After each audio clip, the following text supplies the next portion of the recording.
Boy, I'm telling you, man, this guy Biden turning into a proper drug dealer. I'm just hearing about this just now. It sounds incredible, Stacy. This is so bizarre. We've had a very busy day because we met with all the Bitcoin companies, members of ASO Bitcoin. So we've been in, conversation and meetings with Bitcoiners here, building El Salvador, Bitcoin country. And then we're walking here, and I was like, oh, I need to do some research on what the headlines are today. And the very first thing that, as soon as I went to Twitter, popped up is from Zero Hedge. Biden picks up after journalists call secret burner phone revealed in Hunter scandal. And then I was like, is this like a fake Zero Hedge? Because you know how there's all these fakes on Twitter. Is this an AI headline? Is this a joke? What is going on? But it could be real, it could not be. But it seems like people are treating it as if it's real. But he picked up a burner phone that I guess had been revealed. The phone number had been revealed in some of the Hunter Biden text messages, WhatsApps, and all this sort of stuff that were revealed on his laptop. And he picked up this phone that had been used to converse with some of these people in China and Ukraine paying Hunter Biden. Yeah, it's incredible on a few different levels here. First of all, it's interesting that he would just be carrying this burner phone.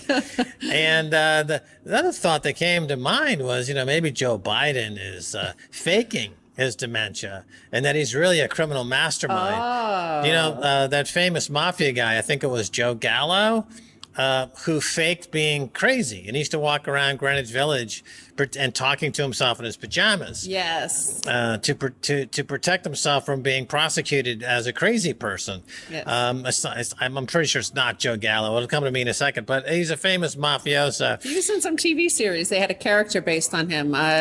The Godfather of Harlem. Vincent Gallo played him. Yeah, did a great job playing him. Now, Vincent D'Onofrio, sorry. Yeah, Vincent D'Onofrio played this guy in this Godfather of Harlem series, which is a really great series. And so Joe Biden is actually this criminal mastermind. He and his son are running huge amounts of blow between intercontinental cocaine connections. And it's all an act. He's actually quite cogent, and he's just running this massive empire. Well, it makes sense. I mean, we always use that the Bastiat quote, Frederick Bastiat's quote about when plunder becomes a way of life for a group of men in a society over the course of time, they create for themselves a legal system that justifies it and a moral code that glorifies it. And well, of course, our moral code, as reflected in culture on television, like Breaking Bad, does celebrate, this sort of activity. But that would be funny if he were breaking Biden, like he were just like he were dealing fentanyl out of the White House. It would fit with that notion of just this being, a sort of banana republic, right? Everybody keeps on asking, who's the banana republic now, Beat? Oh, that's you that actually asked that. How low can we go? Every week you think, oh my God, the presidency, and it can't go any lower. The reputation of the United States can't go any lower. And then something like this happens. Joe picks up a burner phone, presumably as part of a drug deal or some criminal activity. And he's like, yeah, this is Joe, man. I'm on the line. And it just gets even more debauched, more horrifically disgusting. Where is it all going to end? Well, again, so much is crazy out there. It's hard to describe. I saw some headlines that Marco Rubio was gave an interview or press conference about some aliens and UFOs. And I was like, ain't nobody got time for this, right? Nobody has time for this sort of crazy stuff. That whole, whatever happened in Russia, that fake coup from this crazy man as well. And everything is just, it seems like the distractions, they are sending out genuine clown cars. When the presidency level, whether it's in the United States or Russia, when they're all engaged in clown shows, for the global circus, it just seems like okay, Putin's doing a clown show, Biden's doing a clown show. Like, we're all doing clown shows, and it seems a little bit like over the top. And I just don't have time for it. Yeah, it's hard to make time for aliens. It could be a good sitcom, though. I remember that sitcom when I was growing up, My Favorite Martian, which was with Bill Bixby and the actor who went on to play Mr. Hand in the film Fast Times at Ridgemont High with Sean Penn. And it was a sitcom of its era. And My Favorite Martian was about a Martian who lives with a guy in suburbia somewhere, as I recall the concept. But here we are in 2023, and aliens and Martians have become completely normalized now. People are like, it's become so normalized that people, I think if the aliens showed up now, nobody would really be all that shocked or surprised or really, it would be, how would it be any different? Because we are living with aliens now. That's what they say, but it is very strange that, well, by the way, my show is Mork and Mindy with Robin Williams played Mork from, I think he was from Mars. And, no, I think it's a distraction. I mean, the matrix of control is kind of breaking, right? So we have the aliens, and nobody seems like nobody cares. The matrix is breaking, as you say. A lot of people say the simulation is breaking, and it really does appear to be we're at the state now where the actual simulation that we're living in is actually breaking down. Well, so when this sort of shift in epoch is happening throughout history, and it's part of that Thucydides trap as well. We're shifting from one sort of epoch to another. And, I think Bitcoin is part of it. But the thing is that there's mass doubt from the population. They no longer trust any of the elite, the institutions, the organizing structures of this, what I say, the matrix of control. There's a sort of control mechanisms, whether it's a constitution or a republic or rule of law, things like that, that govern our societies throughout history. And people have obviously lost faith in everything, all the institutions. One of the institutions is the media. People don't believe the media. People don't believe the military anymore. So when the military comes out and they send out their top brass and they say, we found a UFO with some aliens in it. Like, when we were growing up, Max, how many ET, all these like alien movies, all sorts of things like we're going to be visited, and thousands of people, Star Wars, like we all went out to watch these films, lined up, millions of people. Now we're like, yeah, whatever. We already saw that movie. It's like boring and nobody cares. But that's because nobody believes the military, the presidency, the media, Wall Street. Like, they don't believe anything. Yeah, the National Enquirer, which was a tabloid for the supermarkets, housewives would pick it up, and the headlines are, aliens probed me from outer space, and I was just walking my dog somewhere in North Missouri or something, and I got abducted by aliens, and everyone laughed, like, isn't that ridiculous? But apparently that was all truthful. The National Enquirer was leading the pack and reporting on the actual alien invasion decades ago, but nobody believed them. Nobody believed those housewives. They were mocked relentlessly. And now look, they were telling the truth the whole time. All those housewives warned us, and they turned into Karens. They became angry because nobody believed that the aliens had abducted them and probed them. And so decades later, after all this abuse, they become angry Karens, and they're in the parking lots and they're yelling at people, and they manifested into this kind of caricature of themselves. Well, that T-shirt is actually a good one for all those housewives that told us so. They told us the aliens were here decades ago. I remember being a little kid and being with my mom at the supermarket checkout lane. And I guess when you're a kid, you're kind of like, oh, Mommy, have you ever been abducted by an alien? Like, why are all these other moms like abducted? Yeah, exactly. It seemed like a normal thing. Hey, that might mean that Elvis is alive. For years, we on the National Enquirer were saying Elvis sightings were everywhere. He was still alive. Then we have to revisit the Elvis story now. Perhaps he is still alive. Perhaps he is still alive. Well, the other thing, let me see, is that We had a good headline on Forbes this past week about El Salvador, talking about how regulatory clarity. So there's more and more clarity here in El Salvador and less clarity about what the fuck is going on out there. Like there's no clarity out there other than like you open the window and look out there to see what's going out there. And you're like, whoosh, just like pull the curtains, like hide from whatever is happening. It's like, wow. And then here it's like more and more clarity and things are so normal compared to out there, and getting clearer and clearer, and all the investment is coming in. But I wanted to say something as well outside about the U.S., which is interesting over the past week, which makes no sense, is that whole prime trust thing, because it's a trust bank, a custodian bank. And what a custodian bank is basically is supposed to be kind of like a safe deposit box, right? Like they're not supposed to, when you deposit your money in Bank of America or Citibank, it's they own it, right? Essentially, they own your deposits. But in a custodian bank, they never own your money or your assets, whatever you put in there. Yeah, that's according to Investopedia. What is a custodian bank? It's a financial institution that holds customer securities for safekeeping to prevent them from being stolen or lost. The custodian may hold stocks, bonds, or other assets in electronic or physical form on behalf of its customers. Often a custodian bank does not more than provide asset protection. It does a few extra services, but yeah, it's basically like a glorified, safe deposit box. It's a custodian. They are custodians, and there's a definition for custodian. So the Prime Trust, which is a custodian bank, it turns out that they were like wildly speculating, committing all kinds of crazy stuff.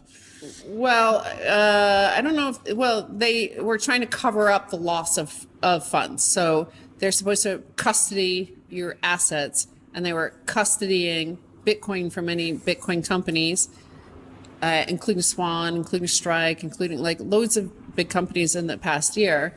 And then they started to get pulled from state by state, Texas, North Carolina, and then Connecticut. And Connecticut was demanding quite a lot. They actually wanted Prime Trust to liquidate the customer assets, which is weird. But the other thing I saw, like, that was bizarre that I didn't know, is I saw somebody tweet a quote from Gary Gensler, who had spoken about these crypto custodian banks in, I think it was a Congress and testimony over the past 2 or 3 years. And he said, just because they call themselves a custodian bank, it doesn't necessarily mean they are. And I was like, what the fuck is that? Like, how can you say that? Like, there's like very clear laws about it. And it's a totally different regulatory regime to say what Goldman Sachs or JP Morgan or Citibank or Bank of America, all those other banks have to undergo. They can do more speculation with their assets of their customers there, some rehypothecation. But like these custodian banks are not supposed to be doing that. And so when he actually said in testimony, like, they're not necessarily custodian banks. And you're like, what does that mean? And we're like, how are they able to call themselves that? Right. So that's crazy. Yeah. That he would say this. But again, as you were saying, every institution that is at the foundation of society is crumbling.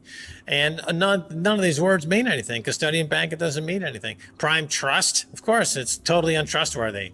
It's just a total breakdown in the financial markets. The financial custodians and everybody across the board is just engaged in massive kind of liquidation and fraud, all because of interest rates are going up, right? So as long as interest rates are going down for 40 years since the early 1980s, all sins could be masked by lowering rates and extending the maturity dates on everybody's bonds. And what happened was, starting in 2022, interest rates started going up in this now secular move higher, which is going to last a long time.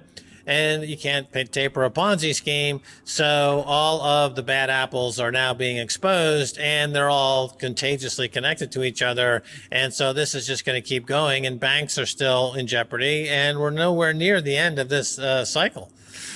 Speaking of bad apples and breaking Biden, is like, that was another crazy thing that happened this past week. Like, that guy has brought a new level of crazy clown to the White House. And I thought we peaked with Donald Trump, but it's got crazier, right? And this is that he was like on a hot mic, apparently sitting with, the Prime Minister of India, Modi, and he just said, like, yes, so I sold state secrets. You're like, what the fuck? Like, the custodian banks aren't custodian banks. You're selling state secrets and answering hot burner phones. Our head of our military is some like person in a clown costume, and the other guy, some guy dressed up in dresses as well, that ran some division of Biden's government, was like stealing women's clothes from the airport. And you're like, what the hell is going on out there? Yeah, it's the only world leader that comes to mind is Berlusconi of Italy when he was in power. He was a very flamboyant TV producing guy, game shows. He had the bunga bunga parties, and he was just obviously so off the charts, not in keeping with any decorum whatsoever. Yeah, everything's bunga bunga now, though. Everything's bunga bunga. The aliens come down for bunga bunga. Yeah. The aliens, the clowns are all in on a Yeah, bunga all the bunga aliens party. are up there like, I get the bunga bunga down on planet Earth. Let's beam down.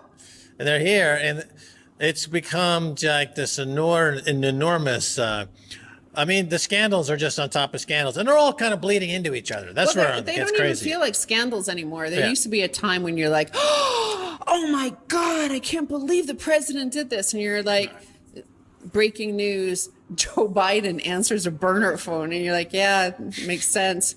He probably thought it was the aliens calling from their spacecraft. Like, it's just like everything is bunga bunga. Everything is the National Enquirer. It's just like everything. This is what you and I are doing right now. We're in the supermarket checkout lane with our moms, reading about the aliens getting abducted, the president of the United States selling state secrets and answering burner phones, and aliens and all. It's all just like mixed into one. Like, this is the spaghettification. We're going into some sort of black hole. Like, this is what happens when time and space, when you enter past the event horizon. This is it. This is what it looks like. Yeah, that would come about through a mass psychosis of the human species. Apparently, is going through the same spaghettification simultaneously worldwide. Yeah. And the subconscious and unconscious minds, the collective unconscious, is being co-opted by aliens. They've contacted Joe on his burner phone, and they're saying, we're going to take you through this spedification process through this black hole as your species, and on the other side is going to be, we're not quite sure what's going to be on the other side. Well, it could just be like throughout history. So a lot of people ask about the pyramids in Egypt, and there's some old, ancient, thousands of year old, cave drawing sort of things that are suggest like aliens. Maybe the aliens do show up every time there's a shift in epoch to walk us through. Maybe there are like what are they called?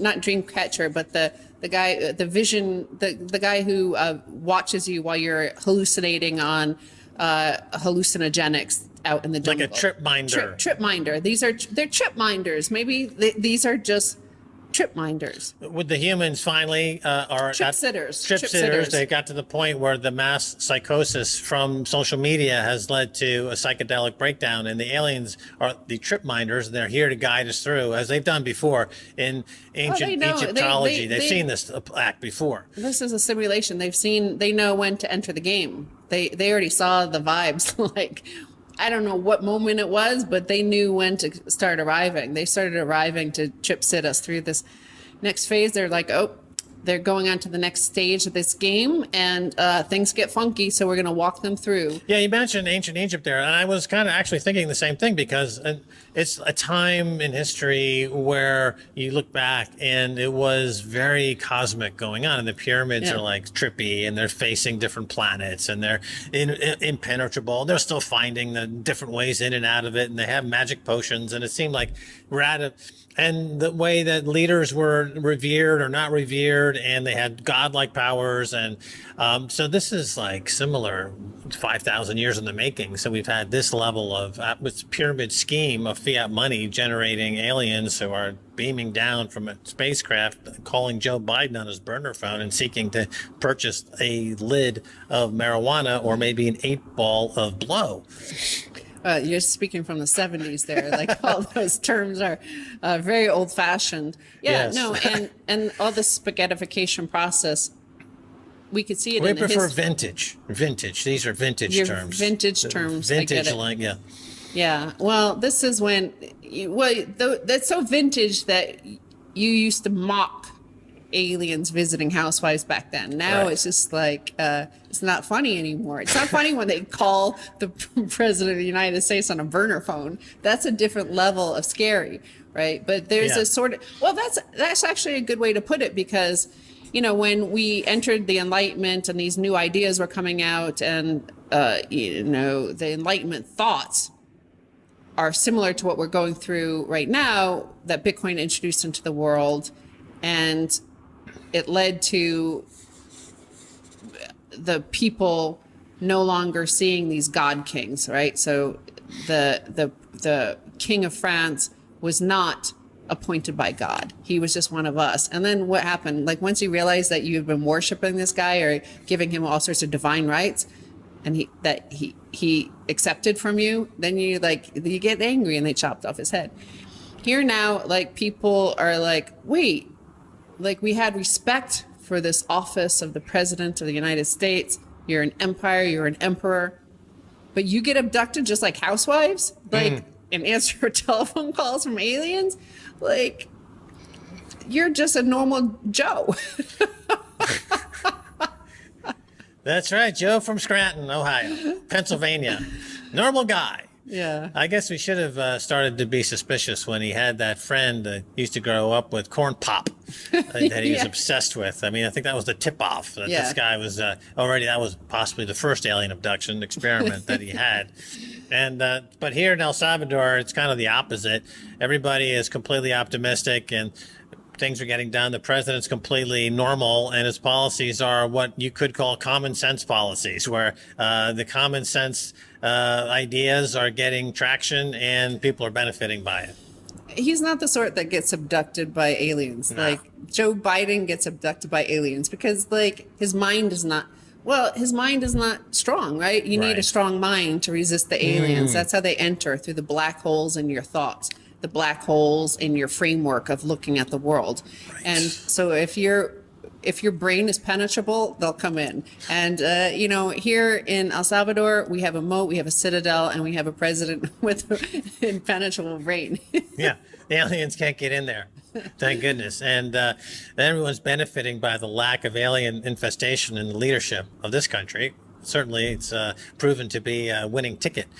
Plus the Bitcoin adoption, plus everyone who's coming here and partying. This past week they had the Central American Games, I believe, and they built a stadium in 2 years. It went off without a hitch. Marshmello appeared and did a massive opening act. The first time I had really heard of Marshmello and seen Marshmello perform. Exactly. I guess in the back of my mind, I remember something about Marshmello, but there he was in all of his marshmallowness, performing to a packed, I think it's 35,000 people in that new stadium. And, it was having a great time. So again, the president and his team have pulled another rabbit out of the hat. Nobody was expecting this, really. They heard about it, and then bam, there it is. 35,000, new stadium, Marshmello Games, and it's a fantastic event. So this is just keep winning after winning after winning. El Salvador keeps winning. And the president's speech was really good because he pulled a Bitcoin sort of line, basically, to the 300 journalists, international journalists here to observe the games, report on the games. And they built those stadiums in 18 months. So usually most countries get 6 years notice to build these, stadiums and stuff for the event. But it was a short-term notice on this because I think it was Costa Rica was supposed to do the games and something happened. Anyway, so he said, you're here, all these journalists, and go trust. Don't go verify for yourself. Don't trust what I say. Don't trust what you read in the newspapers in America. Go verify for yourself that people are free, they're happy, they've been liberated. Life, liberty, property, and pursuit of happiness are now the rule of the land. And go see for yourself. Go to Soyapango, go to Ilopango, go to Apopo, go to San Miguel, go to places like that you and I have been, and you can see for yourself and ask the pupuseria, ask the woman running the pupuseria what she feels about President Bukele and the fact that he is, embracing those Enlightenment ideals of the role of the government to shrink, to be smaller, and just secure your individual rights to life, liberty, property. And as in the United States, they changed property to pursuit of happiness, which actually kind of, I guess, went back to ancient Greek concepts of property, because I don't know if it was Socrates, Plato, or Aristotle, but one of them came up with this notion of the pursuit of happiness as part of your identity. And if you read Bastiat on that as well, he also thought property is your identity as well. You like how you express yourself.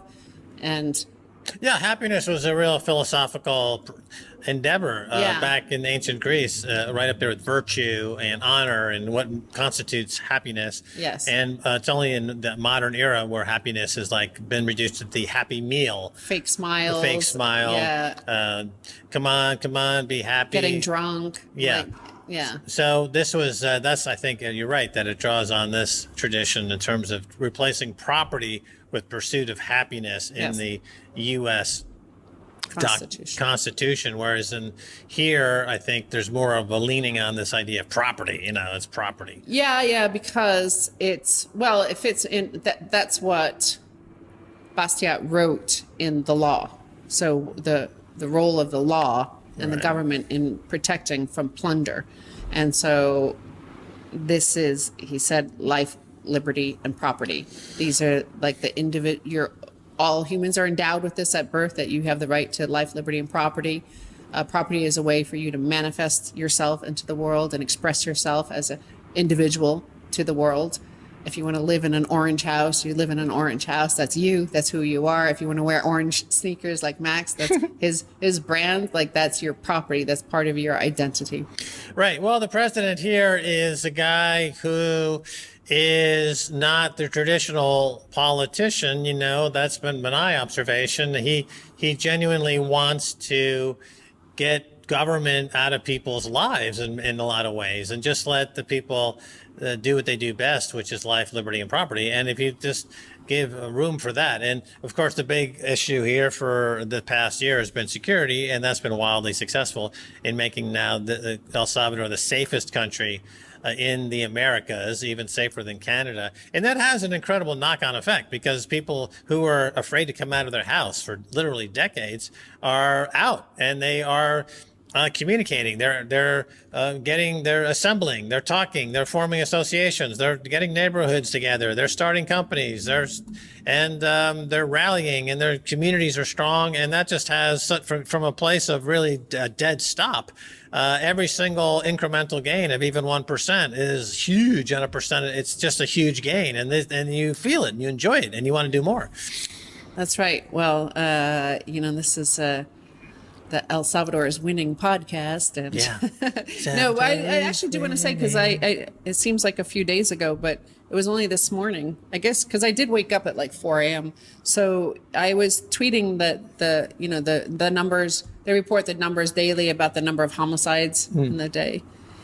And we have had 20 out of 28 days of June. And 20 of the days had no homicides at all. So I tweeted that for many decades in El Salvador, there was at least one homicide on 100% of all days, day after day for decades. in 2015, for example, there were 18 murders every day of the whole year on average, 18 murders a day.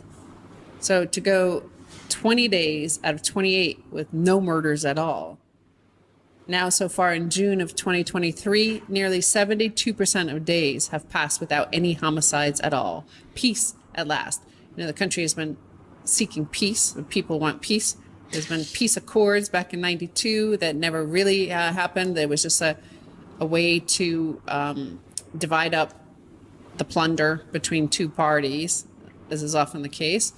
And that led to the gangs having free reign here because the two parties that had the fake peace were just plundering. They were only interested in plundering, as we keep on seeing, like with Cristiani, the former president, he stole 1.2 billion. Fune stole another couple hundred million. They were just plundering at the top. And then at the bottom, you had all these, you know, gangsters stealing like pennies, nickels, dimes, dollars from people. So all of that's gone. Job number one, security. And this has been a resounding success. And government can do, as we've been saying here, security, life, liberty, and property, which is security. And that's it. That's what the government can do. That's what the government is doing here. They know that's what they can do. That's what they are doing. That's the one job, not one job. Number one job. That's what Bastiat would have said. That's the only job of government, is to secure rights to life, liberty, and property. Right. So that's what he's doing. Right. So I think that there's room in any governance model. Even the Bitcoin protocol is the most highly governed piece of technology you're ever going to find. The protocol is but not is corruptible governance. by man, and that was what Bastiat pointed out. Yeah. Is that eventually, okay, the government is formed to protect your individual rights to life, liberty, and property, but then what happens when they become the plunderers and they start to steal from you? So who stops their plunder? Yeah. Well, this is what has happened here. And Bitcoin is the ultimate property. So it would make sense that into this mix comes the ultimate property rights, and it maintains your individual rights to sovereignty within that system.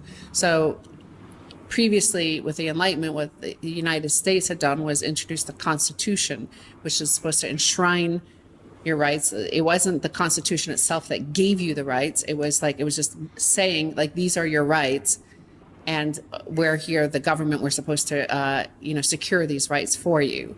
And then you, Jefferson, would say, like, you have the rights to overthrow your government if they start to plunder from you. Well, by electing President Bukele here, that's what the people did. They said, like, we want our rights back. We want our rights to life, liberty, and property. Nobody's protecting them. And now we have them. It's so brilliantly said and so succinctly put. I don't think we can possibly improve on that. And that's why this might be the perfect moment to wrap things up and play the last Stacy couple of minutes over and over again, because it's just pure Hello? genius. Oh, hi. Is this Joe Biden's alien? Oh, okay. Yeah, no. Beam us up right now. We got to beam up. Bye, y'all.